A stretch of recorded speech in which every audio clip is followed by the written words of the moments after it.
l'État pour nous connaître de quoi on tourne les échanges en cette période d'état d'urgence sanitaire.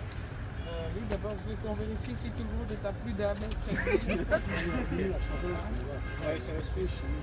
Voilà, donc à l'initiative du chef de l'État, nous avons été reçus, mon collègue du Sénat et moi-même, aujourd'hui, bien sûr, pour échanger, dans le cadre de la courtoisie institutionnelle, échanger sur les questions d'actualité qui sont pour tout le monde, et particulièrement en RDC, la lutte contre le Covid et l'état d'urgence.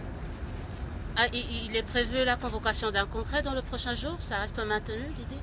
Alors, je crois que tout le monde fait une focalisation sur le congrès, pas congrès.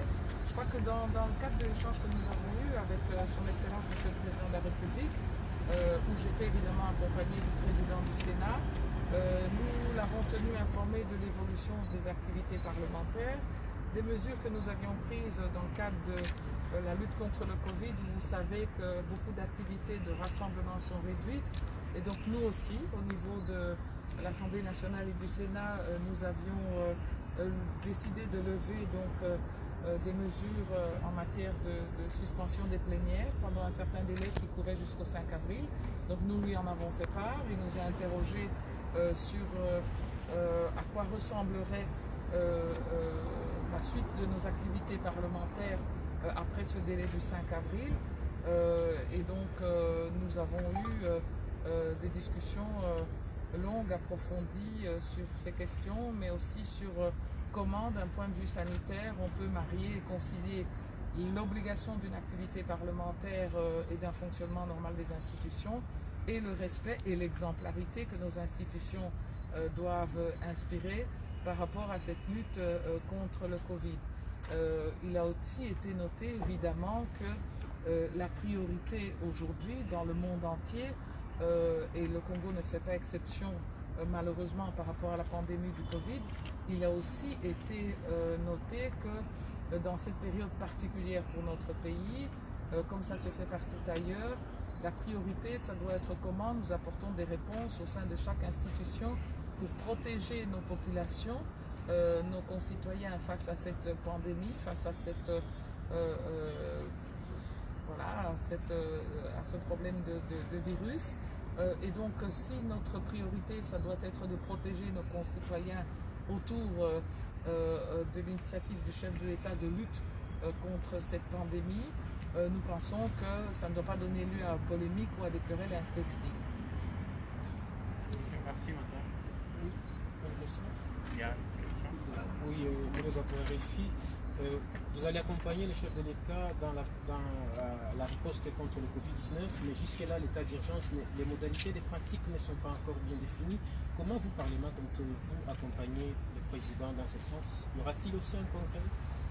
Alors, franchement, je suis contente au moins de voir que tout le monde a retenu que, et dans la Constitution et dans notre règlement intérieur, il y a différentes activités parlementaires, dont le congrès. Mais je ne crois pas que c'est ça l'enjeu. L'enjeu, le chef de l'État le 24 mars a déclaré l'état d'urgence au travers d'une ordonnance et les différentes institutions maintenant regardent comment décliner cet appel à solidarité, cet appel à vigilance, cet appel à combat qui doit être fait pour venir à bout de cette maladie. Et donc, comme je vous l'ai dit, dans le cadre des activités et du Sénat et de l'Assemblée nationale, nous avons mis sur pied un groupe de réflexion. Ce groupe de réflexion a fait des propositions. C'est ces propositions qu'en informel nous avons esquissées, mais je crois qu'il faudra un cadre, le cadre institutionnel approprié, qui sont nos activités parlementaires, qui nous permettront de dérouler tout ça. Et je crois que c'est ce qu'il faut peut-être retenir de cet échange à bâton rompu, assez approfondi. Et comme je l'ai dit, je ne crois pas qu'à ce stade-ci, c'est tel ou tel enjeu qui est important, mais c'est comment nous, comme nation congolaise, nous luttons autour évidemment du comité technique du Dr Mouyembe pour pouvoir mettre à bout ce virus afin qu'il ne décime pas, comme dans d'autres pays, nos familles, nos proches, nos voisins, nos camarades, nos collègues, sinon nous-mêmes. Et donc je crois que c'est ça qui est vraiment le plus important. Ce n'est plus la légitimité des actes du chef de l'État? je crois que c'est pas comme ça qu'il faut poser la question. Je crois avoir bien dit que les activités parlementaires étaient suspendues jusqu'au 5 avril, qu'elles vont reprendre. Et donc, je ne souhaite pas et je ne crois pas qu'il faut toujours essayer de porter le débat sur des querelles politiques. Je pense que les gens ont voulu, peut-être à tort, donner l'impression de querelles politiques sur ces débats, mais je crois que c'est la vigueur de la démocratie. Chacun dans les institutions dont il émane propose sa lecture par rapport à un enjeu important, et l'enjeu important c'est l'état d'urgence sanitaire et comment nous protégeons nos populations par rapport à ce virus. Est-ce que nous avons les bonnes réponses sanitaires? Avons-nous suffisamment de vaccins? Avons-nous suffisamment d'hôpitaux? La réponse sanitaire que nous donnons dans le cadre de l'état d'urgence, est-ce qu'elle est appropriée? Est-ce qu'elle donne des résultats? Nous avons commencé il y a un mois. Est-ce que c'est suffisant? Est-ce que nous voyons une régression de ce virus? Et donc c'est tous ces débats-là que les députés, au nom de la population, et les sénateurs vont devoir mettre sur la table dans le cadre de nos activités parlementaires. Et je crois que nous avons eu une écoute constructive entre institutions pour pouvoir faire avancer ce sujet. Voilà. Merci, madame. Je vous remercie. Non, c'est bon. Madame, c'est bon. J'avais une question, mais c'est bon. Ça va.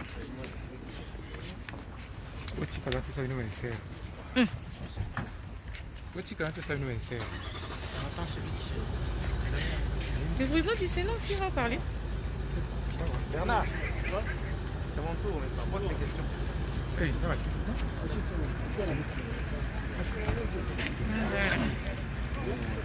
Nous parler du peuple.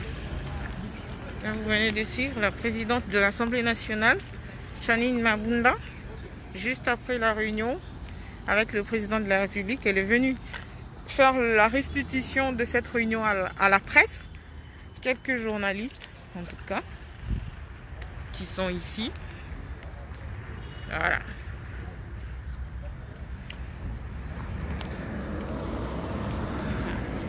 C'est bon.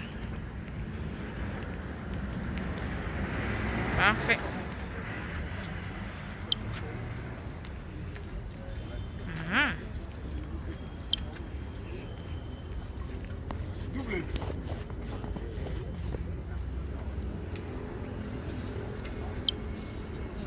C'est bon. Et on a terminé.